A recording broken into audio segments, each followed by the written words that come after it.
everyone.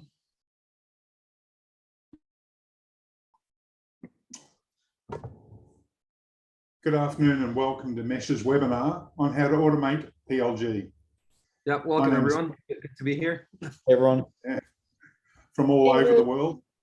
Yeah. My name is Peter Thatcher and I'm the GM of Mesh IT and I'll be your host today. Cool. Yep, I'm just gonna get it up and running, Pete. So good to go. Today we'll be looking at how product-led growth is transforming in 2022, how you can evolve your software to a PLG model, the how and why of automating PLG, a product-led go-to-market strategy, and the components of a PLG automation toolkit, including analytics, onboarding, and communications. Yeah, just to be clear, sorry, Pete, I just want to mention, we're gonna try to keep it a little bit, freestyly. So, if we come up with anything else or, anything along those lines, just expect the unexpected. Oh, please feel free to jump in. So our speakers today are Mark Hayes, Anastasha Renaud, and Dennis Kibirev. Mark is the head of growth marketing for the Plexure group. The Plexure group count amongst their clients McDonald's, Starbucks, and White Castle. Mark has extensive experience, including working with several US startups. Anastasha has 18 years in international business development. She specializes in marketing, operational management, and scaling. Anastasha is the founder and CEO of Edit on the Spot, an automated video editing software, and is also the founder of the video production company. Anastasha is a serial entrepreneur. She's founded 3 companies and successfully exited from 2. And last but not least, Mesh's CMO, Dennis Kibirev. Dennis is a venture builder.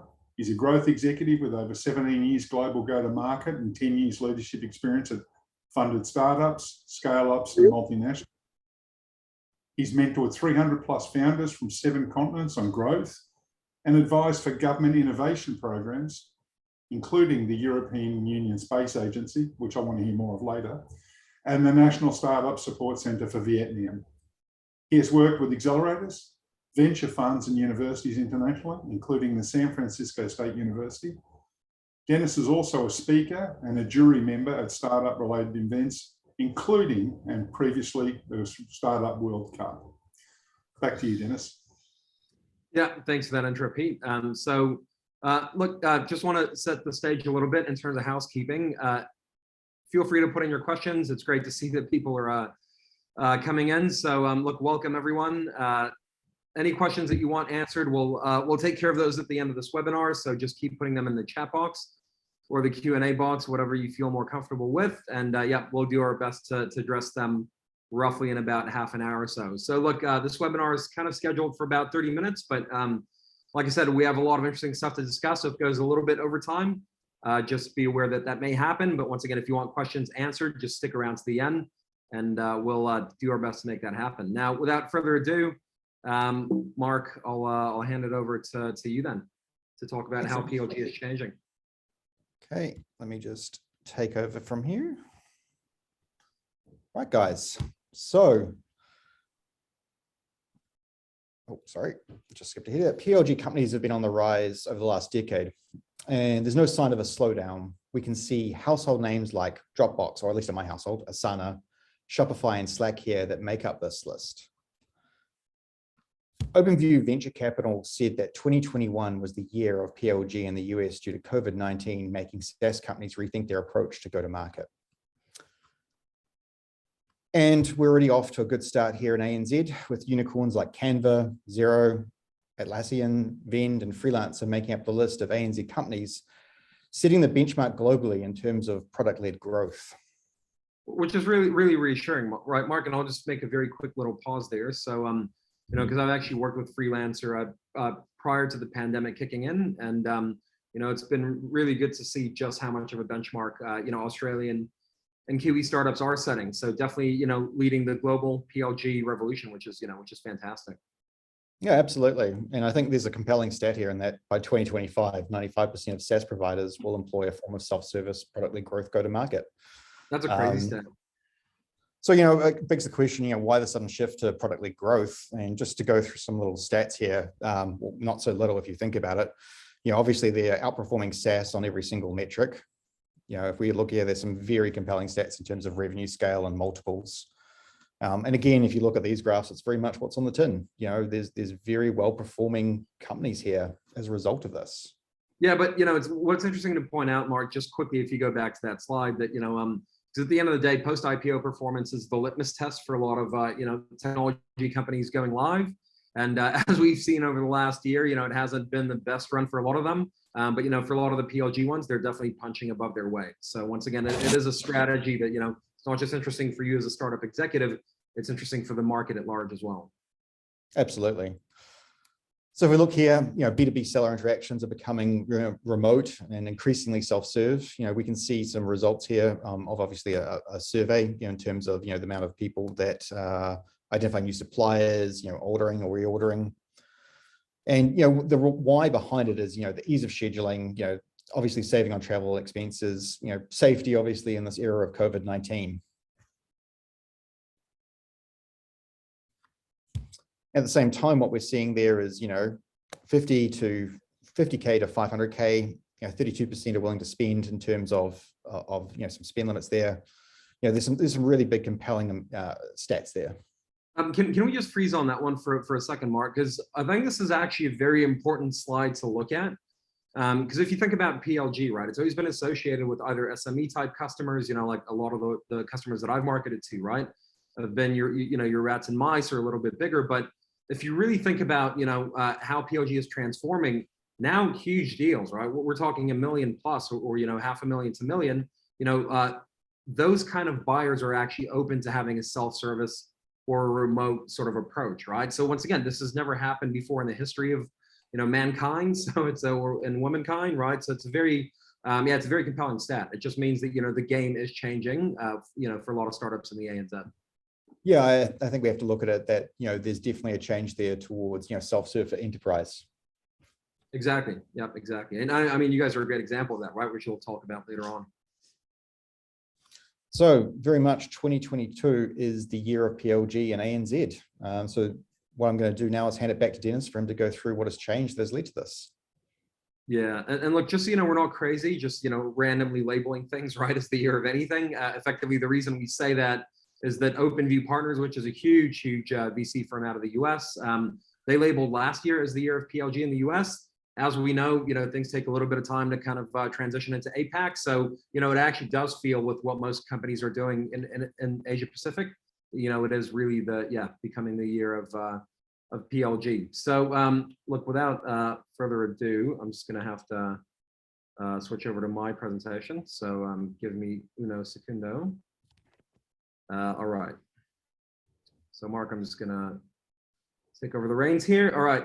So hopefully you can see the slide around, how do you actually evolve your PLG model, right? Because that's what we're all here for today. And look, it's great to see people still filtering in. So, sit tight. We're gonna give you a very interesting, hopefully a bit of knowledge sharing today.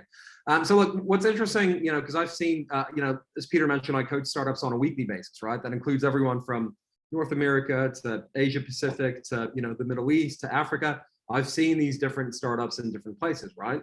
And what's interesting to see in Australia and New Zealand is that it really is moving towards that end user era, right? So Canva kicked it off, freelancer.com did a great job, Xero, all these companies kind of set the stage. So I think in Australia, in New Zealand, buyers are a lot more receptive to this approach than they were before, right? Even thinking back to 5 years ago when I was marketing, like a media platform out of Sydney, it really was the CMO era, right? These things are being bought by the CMO. But once again, a lot of the things that can happen now from a PLG standpoint actually enable those kind of buyers, to basically let go of the reins a little bit and let the users make the decision. So it is happening across Australia and New Zealand. Don't think that it's a Silicon Valley thing anymore. And look, the big question, are you PLG? I'm sure a lot of you, and I've seen some of your profiles, come through. So it's been interesting to see, the sort of businesses that, you're involved with. And, what I've seen is that, some of you are SaaS, right? Some of you may be hardware. Some of you may be, doing various different things that, aren't traditional, kind of like, hey, put in your credit card and charge $10 a month, right? So it's a very valid question. are you PLG, right?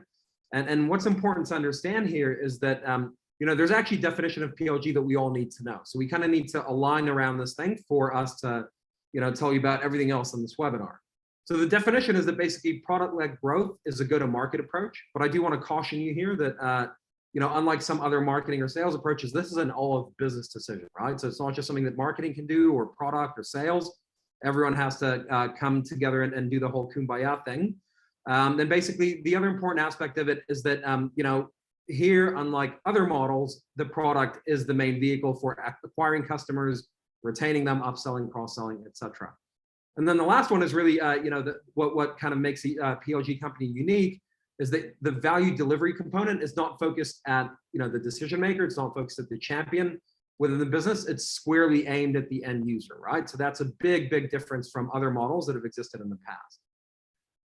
And look, let's keep things simple, right? Let's not get too fancy with definitions. If we really had to think about how's product-led growth different to what you've done in the past, because, we've all been in various sales and marketing kind of contexts over the last few years, right? Whereas inbound marketing, et cetera, the big, big difference between that and what's happening now is that with PLG, it's a showing game, right? You show the product. You're not giving them webinars, like what we're doing now. You're not giving people, white papers, whatever. You're actually giving them the product, letting them test it, and letting them make up their minds, right? So that's the big difference between the approaches that were taken in the past, where, the end goal was a demo, and what's happening now. The other big difference between PLG and let's call it SLG, sales-led growth, is that PLG is really a pull mechanism, right? So if you think back to inbound marketing when that was all the rage, right? Putting out, what was it, 500-word article? What was it, Mark? 500-word articles. That was the rage, right? From an SEO standpoint.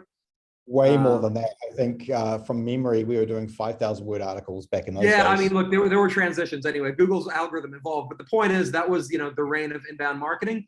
And if you think about PLG, it is a little bit like that, right? It's about that pull mechanism as opposed to you pushing, your product and your message out into the market. So that's the fundamental difference between the approaches.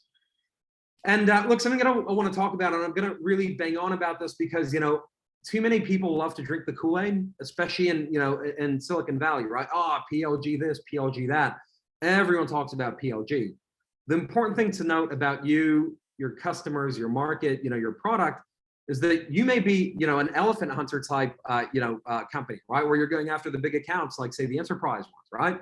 Or you may be an SME, sort of, let's call it, rats and mice customers, not in a pejorative way, just, small customers, right? Where the average revenue per account is, say, $100 or $1,000 per year, right? Which is, pretty small, but there's a lot of companies, think Canva, et cetera, where that's actually a very successful model. So don't drink the PLG Kool-Aid and just try to apply it wholesale to what you do.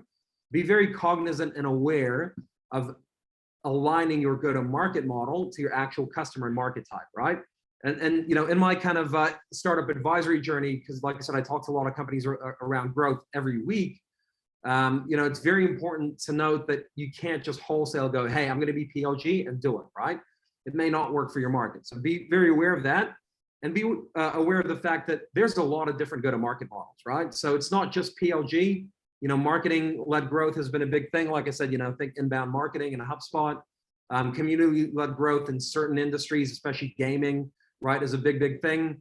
Sales-led growth, which is, a lot of you on the call today are in B2B businesses of various sizes and flavors. So, that's a huge go-to-market strategy. And really my favorite one, which is, the reality of life in Australia and New Zealand, right? And running, a technology company is hybrid, right? Because I mean, it doesn't have to be an either or thing. The beauty of it is actually when you bring different approaches together to work for your particular market. And that's very much what we're doing at Plexure Group in terms of that hybrid model, which works very well for us, considering that we're very much at that enterprise level. Yeah, exactly. Because I mean, you guys have massive customers, or you can tell, McDonald's and a lot of others. So yeah, I'm keen to hear more, Mark, when we get to your part around analytics. Look, once again, just so we're not overwhelming you with facts and whatever, you have to realize, like I said, there are different go-to-market models. Even if we dig into sales, which is, what, like I said, a lot of you will have like an outbound salesperson or an account executive or whatever, right? There are still different go-to-market models just in sales alone. So like I said, it's not about kind of going, hey, we need to be this or we need to be that, right? Like say for Mesh, we're a channel-driven business from one perspective, and yet we're a PLG driven business from the perspective of a different product that we have. So make sure that you match the model, the go-to-market model, to the actual customer type and the market that you serve. That's the key. And like I said, I think the best go-to-market strategies are ones where you're not just wholesale copying, best practice or whatever they call it, but where you're actually going, you know what, we'll take a pinch of this, a pinch of that, and this will work for this kind of customer type, that'll work for this product in our portfolio, and you mix and match on that basis, right? Because PLG is not the be all and end all, it's not the solution to everything, but it's a great model for certain things, right? So match the business needs to the model, not the other way, not the other way around, right? Very important for you to keep that in mind. But this is a PLG webinar, so let's talk a little bit about PLG, right? Yes, like I said, it is flexible, but there are certain advantages that a PLG or product-led business has over, say, a sales-led one. One of the main ones, which is why Canva and Xero are such massive businesses, is the rapid scale, right? It does become the dominant growth engine as they put it here on the slide, but the reality of it is you can scale very, very fast, right? And you can't do that as much with, say, sales, because that's a much more slower burn. Higher burn in terms of cash and a slower kind of sales cycle most often. So faster sales cycles, rapid scale, the CAC to LTV ratio, so acquisition cost to lifetime value, often much, much better. And as Mark showed you in those metrics before, there are other metrics that basically benefit hugely from a PLG motion. And something that your investors will love, for those of you who have VCs that they report back to, is the higher revenue per employee, right? So you're actually creating a more capital efficient business by launching a PLG type model. And this one's a little bit contentious, better experience or not, that's up to you to set up, but often once you get that kind of machine going, it is a better experience overall for everyone. So these are the kind of benefits of PLG. Once again, things that a sales-led motion won't give you. But like I said, it's not, just clear cut, right? You may be more of a sales-led business traditionally, and a lot of, enterprise-focused software companies are exactly that, right? You already have an account executive or a few, you might have some SDRs or outbound salespeople.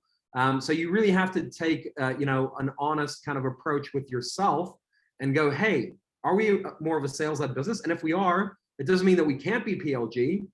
It just means that it may be a longer journey, right? So think digital transformation, it doesn't happen overnight. You really need to, like I said, just be honest with yourself and in the business that you're in. Can we do PLG now? Or is this more of a, is this a year away, or is this a year and a half away, right? It's not going to be that clear cut. Once again, every business can be a PLG business in a lot of ways. You just have to get there, right? So just don't think that you can slot in there and that's it, your PLG. It may be a longer journey for some of you. And a nice rule of thumb to use, right? Because there's, some of you, like I've noticed some of your profiles, like I said, on LinkedIn, some of you are from slightly smaller startups, right? So as a result of that, you may have a very novel solution you're trying to take to market. And some of you actually have very interesting businesses. I had a look. So, it's great to have you on the call today. But, you may be in a blue ocean, right? You may be in this uncontested market space where you don't actually know, hey, do people even need our product, right? So in that sense, a sales-led motion may be the better approach, because you need to educate the market. You need to tell them, what this whole thing is about, even with us at Mesh, right? And I'm sure Mark, and Anastasha, the things that you guys do, you can't just be fully PLG, right? You have to have someone jump on a call and explain things in a little bit more detail. Obviously, Anastasha is going to see how to, sorry? I said absolutely, because, especially when you're starting to push into new markets, like we are pushing into the US, there's a little bit of an education piece that needs to come with it sometimes. Yep. Yeah, exactly. And Anastasha will talk about how to deal with that via video. But so effectively, look, once again, just be clear about, like, is this good for me? And if it is, how do I apply it? Is it a particular product in our portfolio? Is it a particular customer segment that we try this with? There are entry points into PLG, right? But in a red ocean market, and I know about this, and Mark knows about this, and Anastasha as well, when you're in MarTech and AdTech, which is filthy, right? Like, thousands and thousands of competitors, it's hard not to be PLG, right? Because for you to have a compelling CAC to LTV, you have to basically be PLG. Like I said, just don't be very hard-headed about how you do this thing. Gartner have this beautiful, PDF, which we can send around to you guys if you're interested after the call. So just, put in your email for that, about this, PLG to SLG continuum, right? Because like I said, it doesn't have to be clear cut. You can actually have a PLG part of your business and sales are part of the business, right? And they can coexist very comfortably together. So just keep that in mind. Very important to be aware of, right? Like I said, it's not black and white. But anyway, we're here today to find out, how do we utilize often the slim resources that we have, because even those of you in slightly bigger businesses, we all know what it's like in Australia and New Zealand. Budgets are always very limited, and we have a lot of expectations placed upon us, right, in terms of what we do with those budgets. So you want to drive, your marketing budget and your growth budget as far as possible. And to do that, you basically have to automate, right? There's no way around it. The beauty of PLG as an approach is that you can automate your go-to-market strategy. And, the way to do that, it's not rocket science, right? It is the old customer journey, which we all know and love. This is the best starting point for any activity, I think, that you undertake in a business. So just be very clear in that customer journey, right? Which pieces can you actually automate? And which ones may be a little bit more difficult or maybe more of a longer term project. Because like I said, it's not an overnight thing for a lot of you, right? You may be a very heavily account executive focused business with an ABM strategy, right? You might be in some industry where, hey, you have 300 customers, that's it, that's your market, right? Or you may be in an industry where your primary growth model is, demand gen, right? And it's very marketing driven. So it'll be easier for you to swap that out for, say, an automated PLG plan. So just be aware of your customer journey and use that as the starting point and actually assess from marketing to sales to customer success. How does the whole motion go for you? And then the other fundamental piece that's going to change for you, if you do decide to move to a PLG model, or if you already have, is that, you have to show value straight away, right? I mean, that's the whole point of, like I said, PLG is that it's that show versus tell piece that we talked about earlier, but you have to give value straight off the bat, right?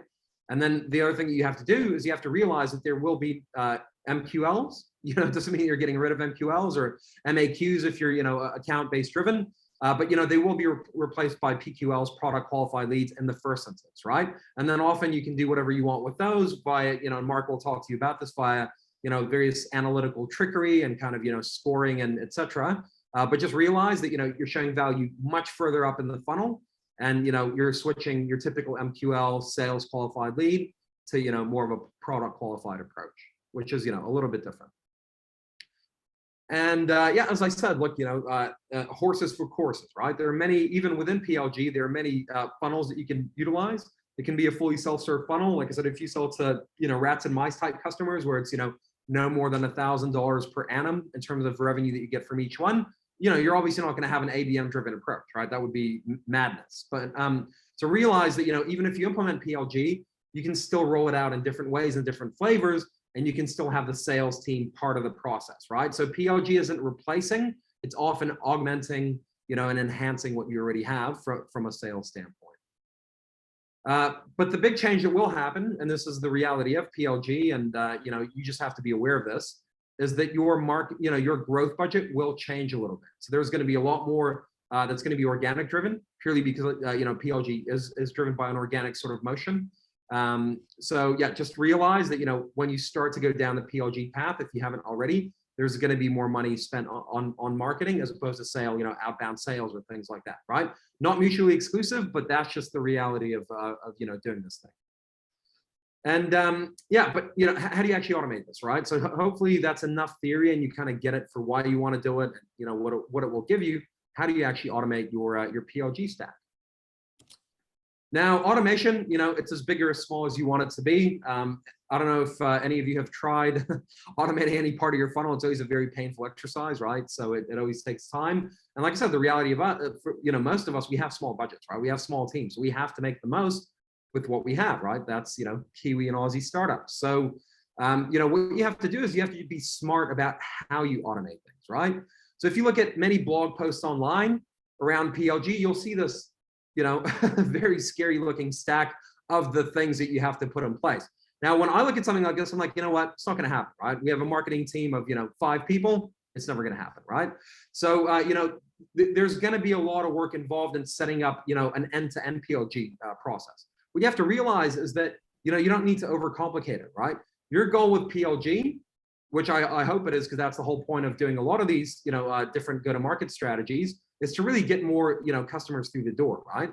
So what you want to focus on initially is really automating the go-to-market motion as opposed to your entire business. Because, words like ETL and reverse ETL scare me as well, right? I don't know what those acronyms, I mean, I know what they mean, but I don't actually know what they do. So, you know, I'm sure most of you on this call are like that as well. Like, you don't need to know what ETL does, right? But what you do need to know is what your customer journey looks like for your customer and for your, you know, especially in PLG, for your users. So when you're thinking about, implementing a PLG motion in the business, focus on what your user does. They obviously have a demo of some sort if you're a B2B business that they need to see, right? You need to activate them in some sort of way. You need to onboard them and support them, and obviously upsell, cross-sell, you know, and you know, collect the data, right? That's your funnel. So don't go, you know, crazy around, and I'll just skip back a little bit. Don't go crazy around all this sort of stuff, right? You'll need this eventually, but you know, if you add up the dollars and cents of the stack, that's thousands of dollars per month, right? Just for running a PLG stack properly. So think about it realistically, automate the journey, and then basically focus on either augmenting or replacing sales, support, and marketing, right? Like I said, the replace or augment piece will be fully dependent on your model, you know, your product, your market, et cetera, et cetera. But these are the three buckets that you need to fix first to start making money from PLG, right? Because it's like anything, you need to build a business case, even if you're the business owner, right? Even if you're the CEO of your own startup now, you still need to build a business case for your investors to invest in PLG. So sorry about all the text on here. Oh, yeah. Sorry, no, I was going to just, it's very easy to go tool crazy and to basically blow a lot of budget on tools. So, you know, sometimes it's just that, like you've just outlined, it's that process of like, do we need this right now? Does this, you know, solve something for us before you necessarily sign up to a tool that's going to be, you know, sometimes $100,000 a year, which is quite a big investment for some startups. Exactly. You know, and you know, not even startups, just even mid-market companies, right? Because I saw a lot of you are, you know, kind of from bigger businesses, but even then, you know, growth budgets are limited, right? We're potentially, scarily, moving into another recession, hopefully not, but you know, that will kind of, cut a lot of budgets down, which is where PLG is great, right? As an approach, it's great because it'll help you, you know, stretch that dollar a little bit further. But once again, that comes at an initial cost of investing in the infrastructure. So look, sorry about this super busy slide. All I want to point out here is that, you know, with a PLG lead, right? Because like I said, you want to automate the go-to-market, there will be a customer journey, right? So you'll need to track, qualify, convert, et cetera, et cetera, et cetera. And there are a lot of tools. I mean, you know, you saw this stack, right? It's huge, right? So there's a lot of different tools you have to implement. Like I said, it doesn't mean you have to implement them all straight away. And if you kind of think back to, you know, how does, you know, a typical go-to-market work, right? The fundamental piece that you need to have in place, and by the way, PLG is going to fall apart unless you have this. You need to have analytics in place, right? There is no PLG without analytics. Like, you know, unlike say a sales-driven motion or a sales-driven go-to-market strategy, where you can have, you know, your salespeople relay information, you're not going to have that luxury in a PLG type model, right? So you're going to have analytics, you're going to have customer, you know, development interviews, but primarily you're going to refer to, you know, product usage, right? So you have to have a solid analytics stack. You know, and Anastasha will expand on this in greater detail, but you must have video, right? Because if you think about it, you're often either replacing salespeople or customer success people, or you're, you know, enhancing what they do, right? So video is a must, and it applies throughout the funnel. You know, hence, like I said, these are through funnel go-to-market pillars. And the last one is basically the one that Pete and I will talk to you about at the end, is really conversational AI, right? You know, you're kind of going thinking, oh, chatbot, man, scary stuff, right? But, you know, chatbots have evolved quite considerably. I mean, we're talking, you know, day and night type stuff over the last, you know, 10 years. And a chatbot is often a core part of the stack that you will need. So these are really the three main things that you need. Like I said, you can kind of pile more on top, but if you're missing the video, the analytics, and you know, a way to converse with people outside of a sales team, you know, you're really going to struggle. So make sure that these three pillars are in place. And from here, yeah, Mark, I'm happy to pass it over to you and let you talk about the analytics piece. Thanks, Dennis. Like, yeah, just before I start this, I think it's very interesting to note that you know, marketers being friends with other marketers, I do know of several colleagues that work for startups or scale-ups that, you know, that where they don't have the CRM analytics around their product, and just how frustrating they find that when they're trying to go to market and just trying to scale them up. So, you know, I think this goes back to what you were saying, that, you know, you need to have the analytics in place. Yep, 100%. So what's most important is that you find the metrics that work best for your company. Now, not all of these will apply to your products, so it's up to you to figure out which ones matter most. The key here is to focus on what's called your North Star metric, which is the one metric that you will have that will have the biggest impact on your business. That's what will help you move the needle, and it's what's going to help you drive growth. By tracking this metric, you can get a clear picture of whether your PLG strategy is working and allow you to make necessary adjustments if things are not working. I also need to point out that a well-executed PLG strategy can be a powerful growth engine, but only if you're taking the time to measure its results. So you might be going like, well, how do I determine a good, North Star metric? So what it comes down to is, when it comes to finding your North Star, you need to start by looking for a metric that has the biggest impact on your business. So if we start looking, pause there briefly, Mark, because I think, what you're going to find, right, with PLG is you're going to drown a lot of metrics, right? And Mark's going to take you through, the many permutations of them, but there's a lot of stuff, right? So unless you have a North Star metric in place, it's going to be hard for you to actually know what direction you're moving in. So, yeah, a North Star metric is crucial. So, Mark, that's a great point. Absolutely. So if we look at it from, an executive level metrics basis, this is where product-led growth starts to change how we look at metrics, as it could be one of these. For example, you could be looking at what's called a natural rate of growth, which is how fast a company grows without even trying. It's before you layer on the sales and marketing as one option.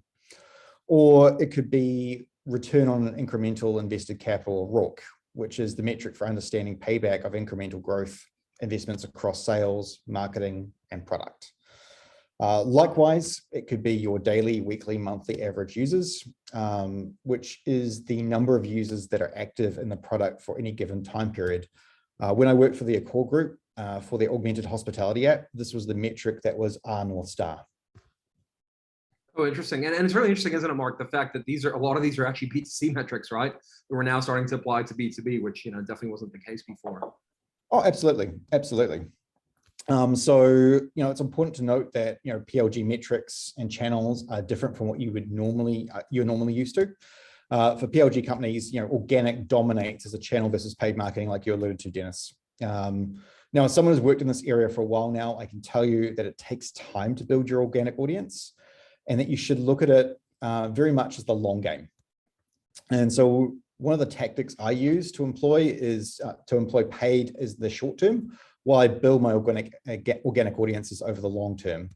Also keep top of mind, depending on your product, that you'll find that you'll have different activation rates at play, like we've got here. So for example, Dropbox is what we call a single user product, and it has an activation rate of around 40%, while a team product such as Slack tends to have an activation rate of 20%.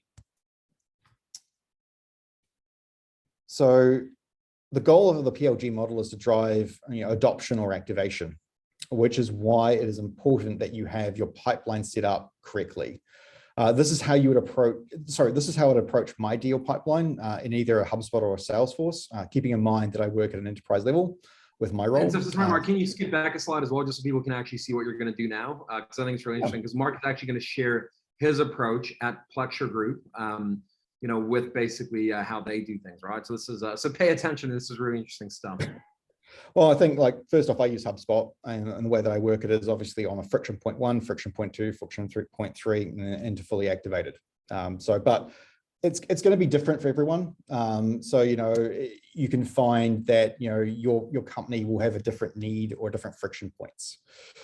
But the point is that you need one source of truth, and that should be the CRM that you're using, which should be aligned with your goals. So this is an example here of, me pushing data around. So one of the most challenging, important parts of the PLG analytics is pushing your product usage data and your marketing into the CRM to power all of this. With what I do, I'm pushing both the product and marketing data into our CRM, in this case, HubSpot. And this is everything from how did they find us initially? Have they watched a video interview on LinkedIn, or have they been to one of our landing pages? How much do they consume? Have they watched a product webinar? Have they gone onto a partner webinar? Did they read a thought leadership piece we put out? And alongside this, I'm also pushing what you call my product data, which is basically how they're using our product. What this does is allows me to send audiences to our ad networks for retargeting. It's allowing me to find lookalike audiences. I can send conversion events for more robust customer acquisition costs, browse calculations. I can send audience platforms into automated lifestyle marketing campaigns. So the thing is, because HubSpot is my one source of truth, I've got this ability to push data around into what I do in my role as head of growth marketing. And I can also see from that perspective, like how the product is landing, what adjustments we need to make. I also can get the data in terms of how they're interacting with our video content, which Anastasha will go into later. And that enables me to make iterative changes to our approach. So I think this is probably a good point for me to hand over to Anastasha to talk about the video content. Yes, awesome. Thanks so much. So when we talk about video in your PLG journey, no matter how many videos you're doing, how much video you're doing, do more. And Wise Oil has done statistics. How does your customer want to learn about your product? And almost 70% goes to short video. Long text articles, about only 50%. And even infographics is sitting quite low in statistics. And the statistics show that 70% of sellers were proven that video will convert much better than any other form of content. And webinars like that is sitting on the highest. Demos and social media videos, explainer videos, and I will talk more about how it can sit in your funnel in the beginning stage when you're growing the awareness. You would want to put out more videos like educational videos. Did you know? Even the documentations, even webinars like that, just to spread that awareness. And sometimes, PLG companies don't even kind of think where else can they put the video in their journey. I was talking to the client yesterday. They have built a platform for like RSL clubs to run raffles, and he's just like, oh yeah, I can actually put videos over here and over here. So as Dennis said, think about your customer journey.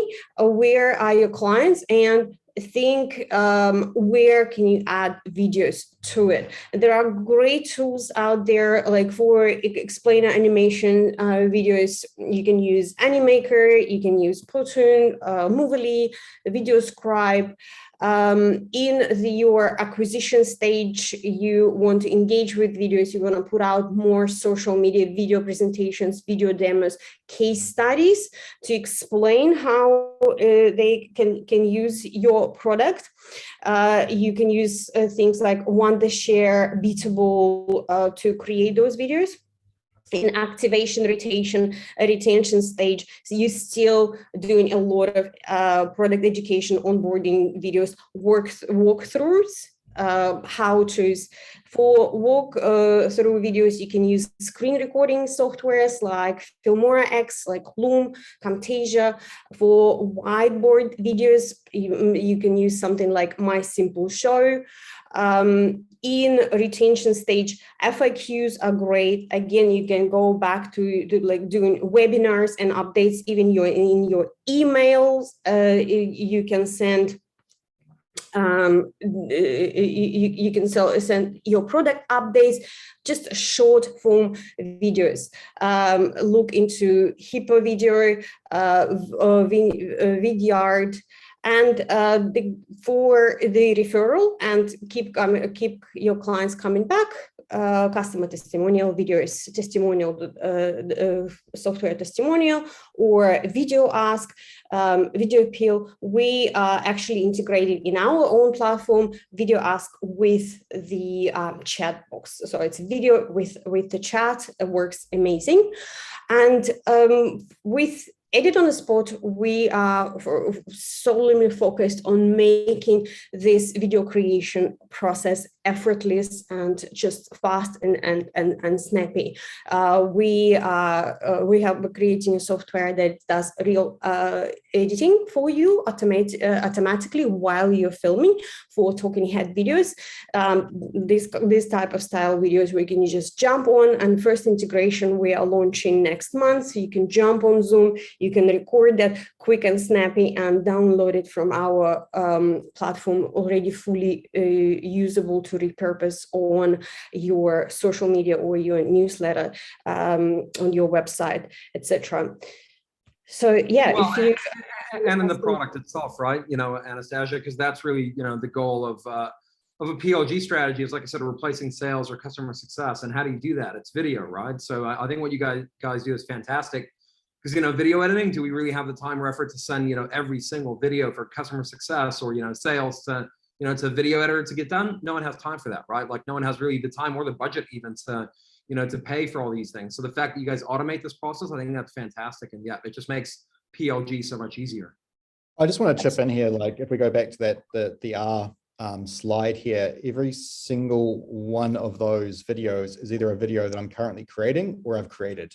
So this is like how important it is, because, you know, we've got product feature videos that we've developed. We've got obviously what we call brand videos that we've developed. We've got case study videos. I'm about to fly to Sydney probably next month to start doing both case studies and client testimonial videos to pull all that stuff together, because all of this, you know, it is part of the funnel and it works. We know it works because I go through my analytics for video. I see, you know, where those people enter in. I see them re-watching those videos multiple times. And it's very interesting when you start looking at the analytics for video and you start realizing there's certain key points that people keep on going back to, which then starts to inform my marketing strategy in terms of like, okay, this is really interesting. They're really focusing on this. How can I drill down into this further, or what can I create around this? Yeah, awesome. And if you have any questions as well around video, feel free to put them into the, you know, into the section. Like we will cover those off, right? No, thank you, Mark. That's a really good point. And thanks, Anastasia, just, you know, for taking us through that, right? As we can see, like video is very pervasive throughout the stack. You know, what I want to do is actually, Pete and I want to take you through the conversational AI bit, right? Because like I said, that's one of the other fundamental pillars of your go-to-market strategy in a PLG sense, you know, because as Mark said, you have to measure, right? You can't not measure in PLG. You know, you have to have the video to basically support each phase of the funnel. But the other thing is, I mean, look, you know, most of you don't have salespeople. Those of you who do, you know, they're very stretched, right? So you need to converse with your customers, and especially if they're cheap customers where you can have a salesperson, you know, say $1,000 per month type customer, you know, you have to talk to them somehow, right? So we're gonna tell you how we basically do it, right? But what you have to realize is that, you know, it's not just any chatbot, right? You can't just, you know, grab a live chatbot and whack it on your website and you know, hope that your you know, PLG journey is going to be much better, right? Because you need the resources to support that. So live chatbots are obviously a bit of a write-off for most people, you know, listening to this. You know, other chatbots, you'll either need to build one, you know, or you'll need to basically you know, pay, you know, like create a team in-house to make it happen, or pay someone to make it happen for you, right? Because the chatbots that actually do matter are the ones that have AI built in. You know, we have this kind of thing that we love to say that AI is the new UI. And this doesn't just apply to chatbots or conversational AI. This applies to everything that's going to be happening over the next 5 to 10 years from a marketing perspective, right? Pete, I'll just kind of let you expand on that a little bit as well, given that your face is on this thing. Well, you know, we were forced by computers' limitations to communicate the way computers wanted, right? We had no choice. But now the computers are getting better, and ML's getting better, and AI is getting better, and we understand better what people want when they're communicating online. We're going to see some pretty rapid change. I mean, I think COVID's driving a lot of this stuff, and people's desires to be looked after better online is driving a lot of this as well. You know, I don't know how many times I talk to customers and go, a form on your website just doesn't cut it anymore. People exactly. want to have a conversation. Especially if you're PLG driven, right? Forms are effectively a no-no in a lot of ways. Give me a mobile phone number and I might ring you tomorrow. Yeah, okay. Yeah. You know, I think people are looking for a little bit more than that, and the technology's there and the way to do it is there. So I think people need to embrace it. Well, the technology is there and it's actually outselling people. We'll tell you, you know, in a couple of slides, like we'll tell you more about this, but it's actually outselling salespeople. Sorry? Yeah, funny you should say that, yeah. Yeah. So, you know, the reality of it is, Ryan, this is a Gartner stat because, you know, we love Gartner, but, you know, they actually do some good research. And, you know, one of the things that they looked at is, you know, how many people are actually willing to buy from a chatbot? Because, you know, our sort of thinking around this is like, yeah, maybe, you know, we all kind of love and hate chatbots, probably more hate than love. But the reality of it is, especially over COVID, the number of people that are like, yep, you know what, I'm going to put in my details and convert is super high. 37%, which I actually think is higher, are willing to actually buy from a chatbot. So, to actually transact from a chatbot, and obviously a lot more willing to say, give their details for, say, a webinar registration or some other PLG funnel tactic that you have. On that and what's important? Dennis, sorry, just one quick. On that 37%, only if you're available. Yeah, exactly. 37% will buy, but if there's nothing there after 5 o'clock at night, then they're going somewhere else. Yeah. And that's the reality. I think you have to think about it, not just because, some of you will have B2B platforms, right? So you will have your customers that use your toolkit to attract their B2C type audience, right? So you have to think about it, like I said, in a funnel sense, right?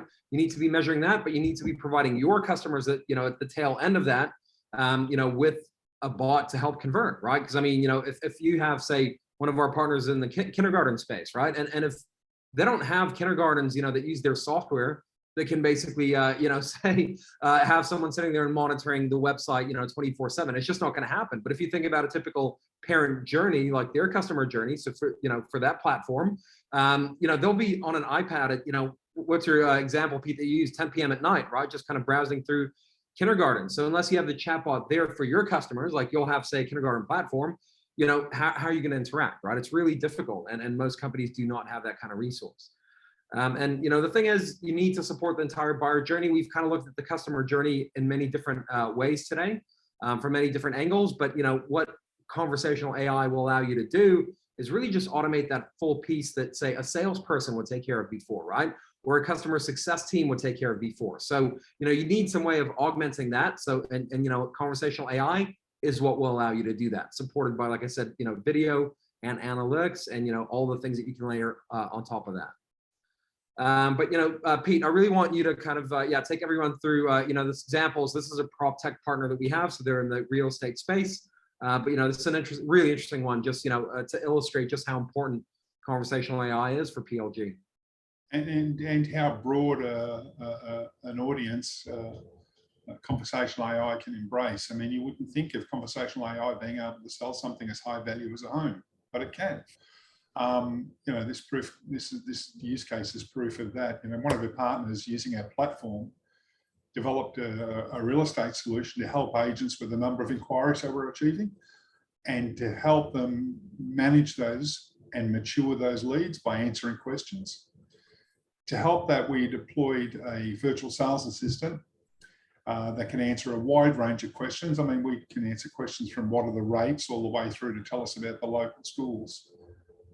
That bot achieved an outstanding 15% conversion rate compared to the average from portals and other source leads of about 1.5%. So they were getting a 10x improvement, just because, again, of that whole idea of somebody sitting on the couch at 9 o'clock at night, a glass of wine, looking at a property and wanting to understand more about it and be taken on the journey. Yeah, and with your platforms, you'll have other examples of that, right? It may be, tires, or it may be, financial services providers, right? Whatever, you're going to have many examples because you're all in different industries. Like I said, I've seen your profiles that, very interesting businesses. So there are a lot of applications for this. The important piece to point out is that with PLG, it is about automating, right? So unless you're automating that interaction, you're kind of not doing anything, right? Because you have to orchestrate that that PLG journey. The chatbot is the way to do that. So this platform that, Pete mentioned, I mean, just to kind of, not to blow our own trumpet or anything, but I kind of will in a way, but, this thing outsold real estate agents, right? I mean, we all know that not everyone's a fan of real estate agents, right? So it's always great when an AI can take them on and win. But effectively, that's what it did, right? It sold the top 3 properties in this development, outselling real people. So chatbots have evolved considerably. And like I said, this isn't just for you having a chatbot to automate your PLG onboarding, but it's about you even implementing it with your customers for your platform, right? Which is what a lot of our partners do, which, I think, Pete, this is a good time for you to maybe just, kind of go through that quickly about how we work with, software companies. So, our white label partnership, what we decided to do when we were dealing with companies who had, in some cases, 600 or 700 clients downstream from them, and they wanted to be able to add value to their customers. And how could they add value to the customers? And they rightfully arrived at the position that they thought conversational AI would be a great way for them to add MRR to their own businesses, MRR to their client businesses, and also help to support their clients in their, talking to their potential customers. The kindergarten one's a great example. We have another one with tyres. We have another one with NDIS facilities, et cetera, where they're actually helping literally hundreds of organisations to manage their customers and attract new business. So the really important piece about this is you get the platform, you get all of our 5 years worth of development on it. You own the client relationship. We brand the bot as your bot. So as far as your customers are concerned, it's something that you're doing. You own the relationship as far as billing and control is concerned. Where we support you is in the back end with the APIs, the integrations, and making sure we're pulling up the right data to give you contextual conversations and help customers through getting the right answers. And also we have conversational design experts, and that's where the money is.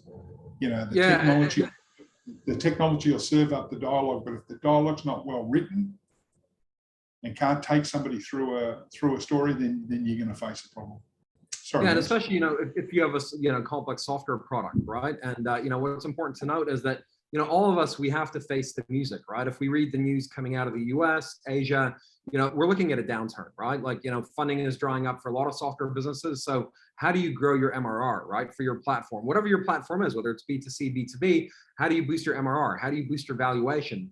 Bolting on a chatbot like this, that's, like I said, straight out of the box, we're talking IBM Watson level, like AI, right? So bolting something like that on top of your current platform, like, wow, that's an MRR boost straight away, right? That's a valuation boost straight away. So it's a very unique platform.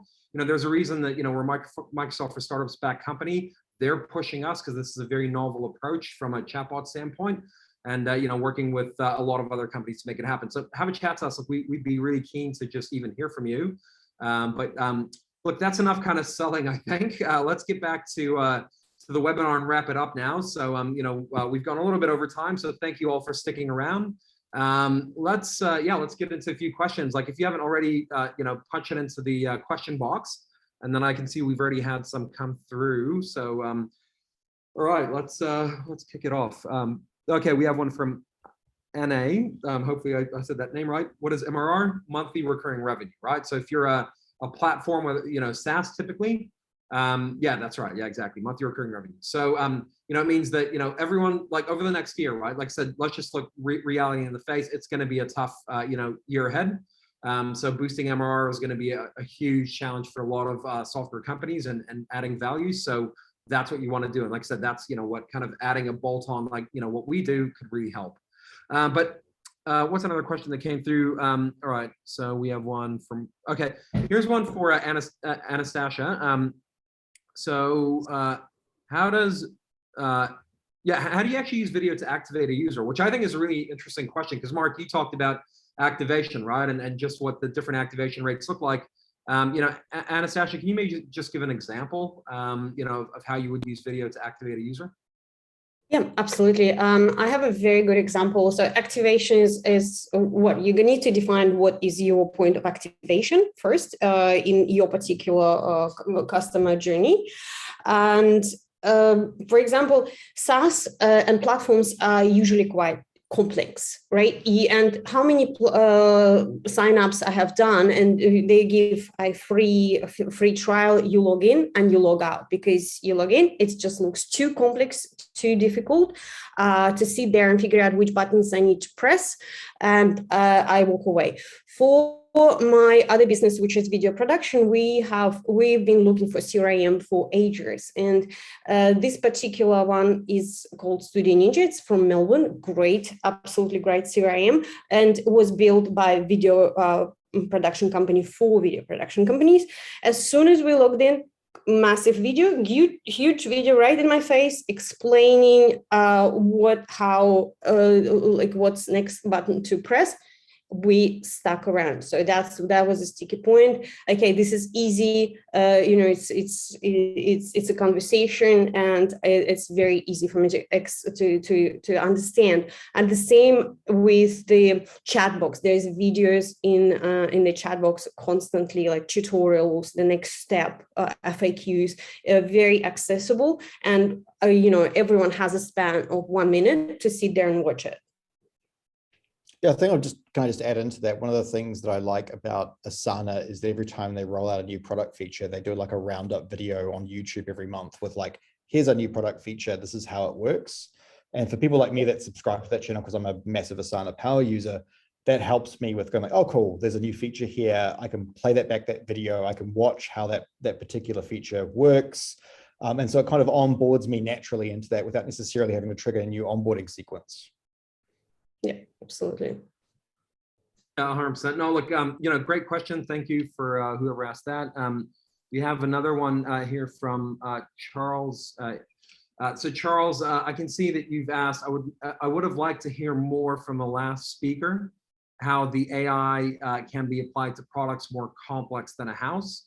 And you've mentioned here SaaS software. So, if you can just clarify which, kind of type of SaaS software, but Pete, do you want to maybe take that one and just, talk about a complex SaaS journey and, how AI can help and how chatbots can help? Well, it's exactly the same as Anastasha was saying. If you're on a complex SaaS journey, you need help. So a bot at right junctions in the journey of the customer can actually talk to the customer about, well, you're at this point, you need to do this. Do you have questions about that? Then the bot can go away and serve up a video if required, and serve up, FAQs, and have a conversation about what you need to do. So it's really, as you were saying earlier, in a PLG play, you're not going to have a sales guy sitting in the room with the customer, but you could. Right? You could by a combination of things. I mean, I love the story Anastasha was telling about the video and using the conversational AI. You actually could have a quasi salesperson in the room helping that person through the journey. Right? I mean, the whole point is you don't want them picking up a phone, you don't want them sending emails, you don't want them doing any of that. You want it to be as easy as it can possibly be. And I think that's where conversational AI fits in. And I think you made a really good point is that, like we talk about video and FAQs and all these other things, they live somewhere, right? So they have to live somewhere. It's either a landing page or a website page. So what a chatbot does, it actually brings these things to that individual. And Charles, I'll just give you a very quick example because, you want to know how does this apply to SaaS. Say someone activates via a video landing page, you'll take them through, which is, typical, an onboarding sort of questionnaire, right? Like, what are you, what's your role, yada, yada. You might bring them to the main page of your software and it'll have like, say, hey, click here, point there. All of a sudden chatbot pops up and goes, hey, by the way, like, are you struggling? Or I could say 10 seconds later, someone hasn't taken any action. All of a sudden chatbot pops up, goes, hey, can I help you? They go, oh, look, I don't know where to find X feature, right? All of a sudden chatbot goes, hey, here's the link to the FAQ. They click on it, read it. Okay, I get that, right? And they go back, all of a sudden, once again, no action. Chatbot pops up again, goes, here's a quick video, by the way, because I see that you requested this FAQ.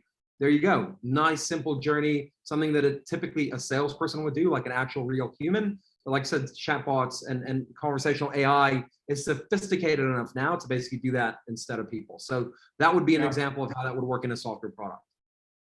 I don't think people should get confused about the word chat, in the chatbot thing. It's kind of almost answer bot. It's about if a video is the right solution to answer that question, then you serve that up, or an FAQ, as you were saying, or whatever material is appropriate. Yeah, definitely. I think one of the other things I've seen is going back to Anastasha, the interactive videos where it's kind of like pick your path. You kind of find a thing pops up and it takes you to a section of that video which answers that particular question, which I think can also integrate into chatbots quite nicely. Yeah, totally. Yeah, AI does magical things nowadays. It's just crazy. Yeah, and I think the important thing to keep in mind here is that it's all integrated, right? To actually enable that journey, like I said, focus on the go-to-market, right? You can automate a lot of things, right? Like I said, there's ETL, reverse ETL, whatever the heck that is, but focus on the customer journey first, right? And then try to get these other more advanced PLG type, strategies in place later on once you've proven the business case. Look, I know you guys have been here for a while, so let me just wrap it up. Maybe a couple of questions, then we'll just let you go. Mark, this is one for you, actually. So speaking about PLG, how do we, sorry, let me just make sure I'm getting, whoever wrote this in, thank you. I'm just trying to figure out what question I'm asking. Okay, so which analytics, which metrics do you implement first when you're trying to get PLG up and running? Okay, I get the question. Thank you for that. whoever asked that. So I which think the- metrics? Yeah. The question, I'm just reading it here, is how to understand where analytics with new metrics should be implemented first. And so if I'm reading this right, and this is my answer based on what I understand this question to be, product, and I'll just give a bit of a history / example here. When I was working at Accor and we were launching this augmented hospitality app into market, from my side, in terms of the marketing side, our North Star was daily, weekly, monthly average users. You know, that was the primary North Star metric that we were using, which was to basically get users.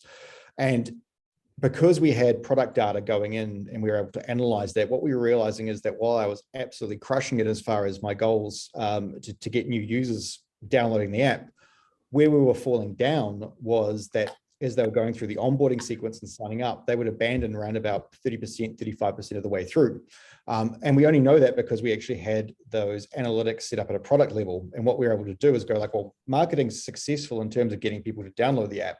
Where we're failing is in terms of the app itself. And so we had to go back and actually revise our onboarding journey in terms of like, how many things do we need to get from people? How do we simplify it down? And then as we started to make those adjustments in the product level, we started to notice, okay, more people are now going through that final stage. They're completing that sign up process. We're getting them into the app where they're actually going to be sticky. So if the questions, as I understand it, I definitely start with product. I think you can always jump into the marketing analytics at a slightly later stage, and saying that it's always nice to have marketing data there in terms of how your campaigns are going. But I think you're going to find that if you're an early stage or you're starting out, iterating on that product is always going to be vital. Yeah, awesome. All right, look, I think we'll wrap it up because we've actually gone way over time. So thank you everyone for sticking around. It's great to see that everyone who's joined pretty much, stayed to the end. So obviously this is something that's, of interest. Reach out to us, connect with us on LinkedIn. We're happy to hear from you. You will get a copy of this recording as well. But like I said, any questions or if you want the slides, just, ping us and we'll make that happen. So thanks a lot for sticking around, and wishing you all a great day. See you at the next one. And thanks, Anastasha and Mark and Peter for coming along. Thank you, Thanks, guys. Cheers. Bye-bye.